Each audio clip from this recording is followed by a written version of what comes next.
سلام دوستان عزیز، مجان هستم با آموزش بافت اشارپ موتیف بافی.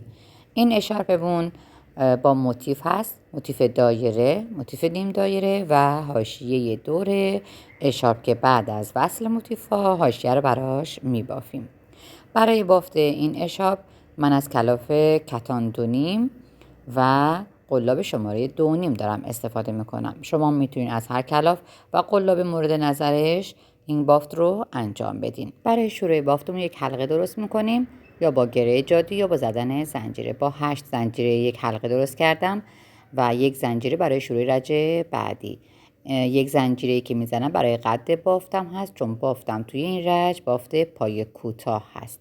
داخل این حلقه‌ای که درست کردم با 16 بافت پای کوتاه پر میکنم. اضافه نخی هم که از شروع بافتتون دارین رو لایه بافت قرار بدین تا کار هم تمیز باشه و هم محکم. رج اول کار به این صورت بافته شد. برای شروع رج دوم 3 زنجیره برای قد بافتم میزنم و 3 زنجیرم برای فاصله بین پایه ها. پایه بعدی رو ببینین، پایه دوم از رج اول رو جا میذارم، رو پایه سومش یک بافت پایه بلند میبافم. 3 زنجیره فاصله بین پایه ها، دوباره پایه بعدیش رو جا میذارم، رو پایه سوم یک بافت پایه بلند میبافم. باف رو به همین ترتیب به صورت یک در میون کار رو انجام میدین. برای وصل کار هم بعد از 3 زنجیره میام داخل 3 زنجیره شروع بافتم، زنجیره سوم بافتم رو به این صورت وصل میکنم. همونطور که میبینیم باید اینجا 8 خونه خالی 3 زنجیره داشته باشین. رج بعدی از بافت میگه داخل این خونه ها رو باید با بافت پای بلند پر کنین. 3 زنجیره شروع بافتم، داخل خونه اول رو با 6 پای بلند دیگه که با اون 3 زنجیره میشه 7 پای بلند پر میکنم. بقیه خونه ها رو به همین ترتیب که میبینین بافت رو با 7 پای بلند پر کردم. رج بعدی از بافت میگه باید از هر 7 پایه‌ای که تو هر خونه داریم اول آخرش رو جا بذاریم و 5 پایه بعدی رو ببافم. روی پایه اول که من بافتم رو وصل کرده بودم با یک بست، روی پایه دوم بافتم رو حرکت میدم، شروع بافتم میشه از اینجا 3 زنجیره شروع بافتم دارم. روی 4 پایه بعدی یه دونه بافت پایه بلند میزنم که مجموعشون با اون 3 زنجیره اول میشه 5 بافت پایه بلند. بعد از زدن 5 بافت پایه بلند 3 زنجیره فاصله بین این پایه ها میشه. 3 زنجیره بافتم رو میزنم. ببینیم برای خونه بعدی نگاه کنین، من میام پایه اول از رج قبلی رو جا میذارم، رو پایه دوم شروع میکنم به زدن بافت پایه و 5 پایه که تموم شد بینشونم 3 زنجیره فاصله میدم. برای بافت رج بعدی میگه روی تک تک این پایه ها که داری که یه دونه بافت پایه بلند بزن، یعنی روی 5 پایه بافت به صورت 5 پایه بلند میبافم و فاصله بینشون از 3 زنجیره میشه 5 زنجیره. پس تو این ردیف 5 پایه 5 زنجیره فاصله بینشون. خب بریم برای رج بعدی. توی این رج از بافت باید سر گلبرگ ها جمع بشه، یعنی ببینید و اینکه با بافت پای دوبل هم این کار رو میبافیم. پای دوبل گفتیم 2 تا پشت قلاب میخوره، پس قد کار از همینجا میشه 4 تا. با 4 زنجیره بافتم رو شروع میکنم، 2 تا پشت قلاب میندازم رو پایه بعدی. ببینین بافت رو به صورت 2 تا یکی 2 تا یکی میبافم، بقیه نخ و قلاب بمونه. دوباره 2 تا پشت قلاب تو خونه بعدی 2 تا یکی 2 تا یکی، الباقی تو قلاب بمونه. همینطور ببینین روی پایه ها کار رو تکرار میکنم، 2 تا یکی 2 تا یکی، اون نخهای آخر توی قلاب بمونه تا رو پایه آخر. رو پایه آخر وقتی که 2 تا یکی ها رو انجام دادم، حالا میام تمام این نخهایی که روی قلاب دارم رو با همدیگه به این صورت یکی میکنم. به این ترتیب من سر گلبرگ ها رو جمع کردم. 6 زنجیره میزنم و میام داخل زنجیره وسط 5 زنجیره رج قبلی یه دونه بافت پای کوتاه میبافم. دوباره 6 زنجیره و میرم روی پایه های بعدی و دوباره با همون بافت دوبل و جمع کردن سر گلبرگ ها رو جمع میکنم. خب این بافت رو تا انتهای رج و همین ترتیب ادامه میدیم. انتهای رج رو هم که وصل کردیم و کارمون یک بافت موتیف دایره شد. خب حالا قراره که ما این موتیف دایره رو به موتیف مربع تبدیل کنیم. خب همونطور که میدونید توی موتیف مربع ما 4 گوشه داریم. پس میایم به این بافتمون 4 گوشه میدیم تا به صورت موتیف مربع در بیاد. اول جاش رو مشخص میکنیم. ما برای خودمون در نظر میگیریم بین هر دو تا گلبرگ یک گوشه به این کار بدیم تا بافت به صورت مربع در بیاد با زدن زنجیره. حالا توی بافت بهتون میگم که باید چیکار کنیم. اولین گوشه کار رو از همین قسمت شروع میکنیم. باید برای شروع بافت باید برسم به وسط 6 زنجیره که از رج قبلی داشتم. پس زدن بست خودم رو به این قسمت از بافت میرسونم. برای این قسمت 14 زنجیره میزنم.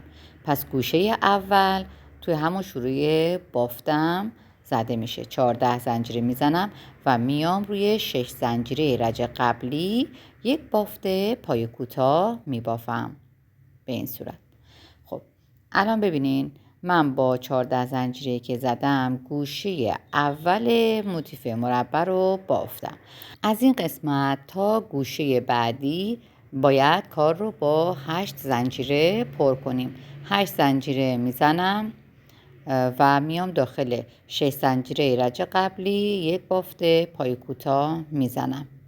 این قسمت از 3 زنجیره 8 تایی تشکیل میشه. زنجیره 8 تایی دوم رو میزنم روی 6 زنجیره رج قبلی پای کوتاه میبافم و آخرین 8 زنجیره این قسمت و داخل 6 زنجیره رج قبلی پای کوتاه میبافم. ببینیم بین این گوشه تا گوشه بعدی 3 تا بافت زنجیره 8 تایی داریم. خب گوشه بعدی رو باز با 14 بافت زنجیره میبافم و داخل 6 زنجیره رج قبلی یک بافت پای کوتاه میزنم.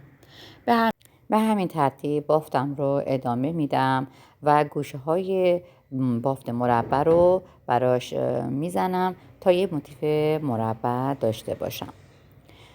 خب بافت موتیف مربعمون به این صورت بافته میشه. برای بافت این اشارپ ما نیاز به این موتیف های مربع داریم.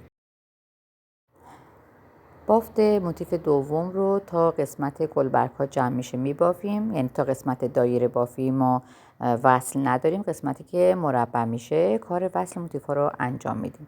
موتیف ما به صورت مربع هست و بافت ما به صورت اشارپ و 3 گوش. پس یک ضلع این مربع رو ما برای گوشه اشارپ در نظر میگیریم و 2 تا ضلع بالاش رو موتیف ها رو وصل میکنیم. وصل از گوشه یک مربع تا گوشه بعدی. شروع گوشه گفتیم با 14 زنجیره بود. من اینجا 7 زنجیرش رو میزنم و میرم برای وصل به گوشه موتیف اول. برای وصل موتیف ها باید در نظر داشته باشین که پشت و جلوی کار به هم نخوره.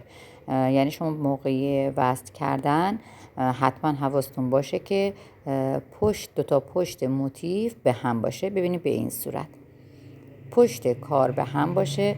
خب 7 زنجیره از 14 زنجیره 7 زنجیره رو زدم. میام رو گوشه اول، یعنی 14 زنجیره موتیف اول وسطش رو در نظر میگم یک بافت پای کوتاه، 7 زنجیره الباقی 14 زنجیره، یعنی 7 تا اول زدم وصل کردم، 7 زنجیره بعدن میام داخل 6 زنجیره موتیف اصلیم و یک بافت پای کوتاه میزنم. 8 زنجیره اول 4 زنجیره رو میزنم، میام روی 8 زنجیره موتیف قبلی وسطش یک بافت پای کوتاه میزنم. از این 8 زنجیره اول 4 تا رو زده بودم، 4 زنجیره بعدی رو هم میزنم، برمیگردم میام روی موتیف اصلی و یک بافت پای کوتاه میبافم. دوباره 8 زنجیره بعدی رو به همین ترتیب 4 زنجیره وصل به 8 زنجیره موتیف اول با پای کوتاه، دوباره 4 زنجیره وصل به 8 زنجیره موتیف اصلی به این صورت. 2 تا از این زنجیره 8 تایی زده شد. حالا 8 تایی آخر 4 زنجیرش رو میزنم وصل به 8 زنجیره موتیف اول، 4 زنجیره باقیش هم میزنم میام وصل به 6 زنجیره از موتیف اصلی. خب حالا یه طرف کار ببینین از این گوش تا اون گوش وصل شد. برای گوش بعدی دوباره از 14 تا 7 زنجیره رو میزنم، میام به گوشه موتیف اول وسطش رو در نظر میگیرم و یک بافت پای کوتاه میبافم. 7 زنجیره الباقیش هم میزنم و وصل کجا میاد روی 6 زنجیره موتیف اصلی به این صورت. خب الان ببینین یک طرف موتیف رو ما وصل کردیم. پس یه موتیف اول وصل شد. خب وقتی که وصل رو انجام دادیم میرم و ادامه بافت رو که موتیف دایره باید به صورت مربع بشه رو میبافم و ادامه میشم تا برسم به شروع بافتم که کار این موتیف هم تموم بشه که حالا بعد بخوام برم موتیف بعدی رو ببافم و وصلش کنم. پس وصل موتیف هم به این صورت. موتیف سوم رو هم بافتم و حالا میخوام وصلش کنم. اول جاش رو مشخص میکنم که از گوشه تا گوشه هر قسمت از دل باید قرار بگیره رو مشخص میکنم و شروع میکنم به وصل کردن. یک قسمت گوشش که میشه کناره موتیف اول و قسمت بعدیش که اینجا باشه ببینیم میشه وسط و دوتا موتیفی که از قبل به هم وصل شد.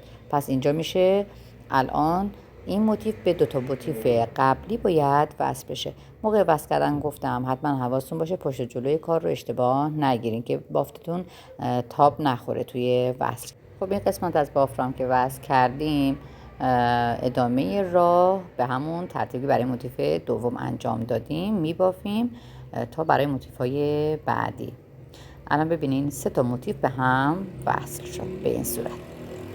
خب این موتیف هایی که میبینین 2 تا خط برای میشه گوشه کناره های اشارپ هم. خب رج بعدی یه موتیف بالای اولی و دومی که هم وسط این موتیف ها میخوره، یعنی از 2 تا میشه 3 تا.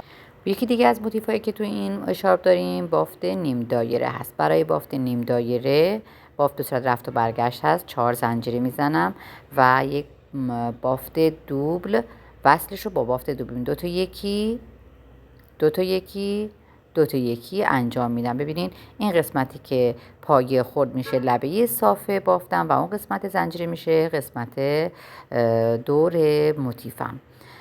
خب شروع بافت ببینین دقیقا مثل همون موتیفی که انجام دادیم منتها نیمه یعنی اون بود 16 بافت پای کوتاه، اینجا 8 بافت پای کوتاه داخل این قسمت زنجیره‌ای میزنم. ببین از این زنجیر تا قسمت بافت پای زدم رو زنجیر نمیزنم. 3 زنجیره بافتم رو برمیگردونم. 3 زنجیرم گفتم فاصله بین پایه ها دارم.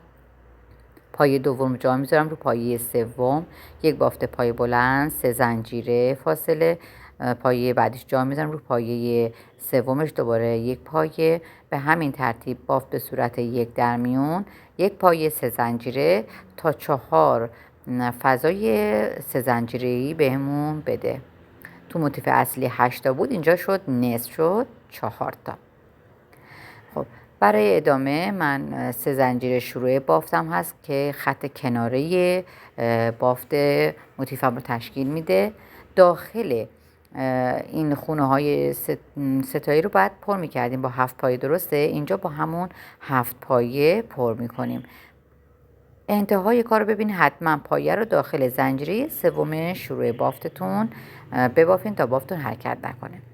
خب برای رج بعدی که قراره یک فاصله بذاریم، چون این کناره کار است، من اگه فاصله بدم بافتم میره تو خودش. پس چیکار میکنم؟ این 3 زنجیره میشه کناره بافتم رو کاری ندارم. یک زنجیرم برای فاصله میزنم روی 5 پایه بعدی یه دونه بافت پایه بلند میبافم، یعنی بشه 5 تا بافت پایه بلند. 3 زنجیره فاصله وسطی ها که به همون صورت اول آخرش رو جا میذارم. روی آخری هم ببینیم 5 تا پایه رو زدم، دیگه پایه آخر رو جا نمیذارم، چون اگه جا بذارم بافتم کم میاد. برای همین یه زنجیره میزنم و یه پایه رو پایه آخر میبافم. اون میشه بافت کناره موتیفم.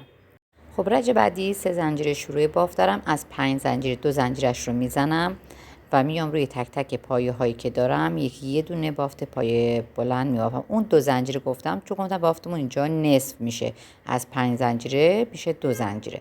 اینجا این وسط همون 5 زنجیره رو میزنیم. انتهای کارم ببینید 2 زنجیره و وصل توی زنجیره سوم از پایه رج قبلی.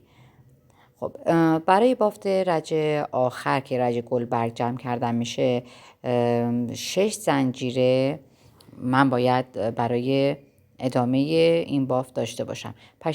پس 6 زنجیره رو میزنم، بافتم رو برمیگردونم و گلبرگ ها رو با بافت دوبل به همون ترتیب که توی موتیفای اصلی انجام دادیم بافت رو جمع میکنم.